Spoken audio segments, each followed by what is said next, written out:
All right, picture this. It is early morning, freezing outside, you are half asleep, maybe clutching a coffee, and you hop into your car. You turn the key, or maybe you push that fancy little button, and what do? You slam on the gas thinking, let's get this thing moving, wake it up a little bit. Yeah, a lot of us have done that. Or maybe you're the type that thinks, nah, I will be gentle, but then you still rev the engine a few times because you saw your dad do it back in the 90s. Here's the thing, all those little habits, they're actually damaging your engine way more than you think. Like years off the life of your car kind of damage. It's not dramatic. It's not like the car will explode right there, but it's that slow, invisible wear that sneaks up later and costs you thousands. And the craziest part? Nobody ever told us this stuff. We just copy what we saw or do what feels right. But today, I'm going to break down how you should actually be starting your car, the little things you don't do, and why they matter. And don't worry, I'm not going to throw mechanic textbook jargon at you. I'm keeping this real, casual, easy to follow. By the end, you'll know exactly how to start your car in a way that will make it last longer, run smoother, and honestly, save you a lot of stress and money. Now, let's start with the most common thing people do wrong, the morning rev. You know what I'm talking about. That moment the engine comes to life and you just rah! People think, yeah, that'll wake it up, warm it faster. But here's what is actually happening. Your engine oil is still cold. It's thick, it's sitting down at the bottom like syrup. It has not had time to move up and coat all those important parts yet.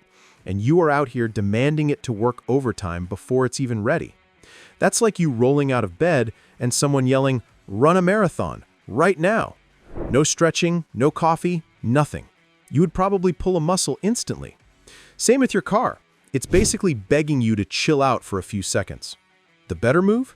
Start the engine, let it idle for maybe 10 to 30 seconds. That's it. You don't need 5 minutes, you don't need 20 minutes, just give it a quick moment. Then, drive off, but gently. No flooring it, no drag racing out of the driveway. Think of it like letting your body warm up with a light jog instead of sprinting right away. And I get it, people love idling. I had a neighbor once who would literally leave his car running in the driveway for half an hour every winter morning. He would go back inside, make coffee, watch the news, come out, and his car had just been sitting there, burning fuel like a space heater. Modern engines, they do not need that. Actually, it's worse. You're wasting gas, pumping out emissions, and sometimes you're washing away oil protection from the engine walls. So that warming it up thing, total myth for most cars built after the 1980s. Now, here's another sneaky little one. Starting your car while all your accessories are on.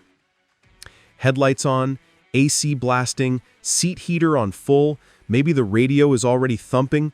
You're basically asking your battery to run a marathon carrying a backpack full of bricks. It's already struggling to crank that engine. Why make it harder? The fix is super easy. When you shut the car off, turn those extras off too. Then, next time you start it, the battery has one job: get the engine going.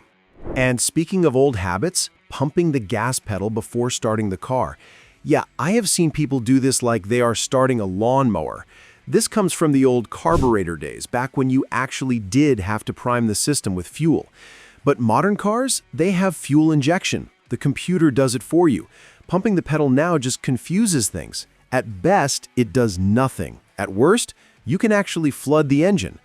So if you're still out here pumping the gas like it is 1975, it is time to retire that move.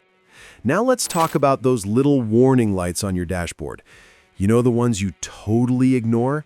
Yeah, don't ignore those. When you start the car and all the lights flash on for a second, that is your car doing a self-check. It's like your body doing a system scan. If one of those lights stays on, that is your car trying to tell you something important. Oil pressure, engine issues, whatever it might be. And if you miss it because you're rushing, you could end up with a huge problem later. It literally takes 2 seconds to glance. 2 seconds. That is cheaper than an engine rebuild. Oh, and this one's a classic. Holding the starter too long. We have all been there, right? You turn the key and it does not catch, so you're like, come on, baby, and you just keep cranking and cranking. But here's the deal. Hold that starter for more than 10 seconds, and you're overheating it, wearing it out. It's not meant to grind endlessly. Instead, try 5 to 10 seconds max. Let go, give it a breather, then try again. And if your car struggles all the time, don't bully your starter. Fix the actual issue. Maybe your battery is weak. Maybe your spark plugs are shot. Maybe it's a fuel thing. Point is, fix the cause, don't destroy the symptom. And probably one of the worst offenders, flooring it right after startup. Even if you avoid revving at idle, so many people just pull out and punch it. Look, I get it. You were late for work, there is traffic, you need to merge. But here is what is happening. Your oil, your transmission fluid, your coolant, they are all still cold, still thick, not flowing properly yet.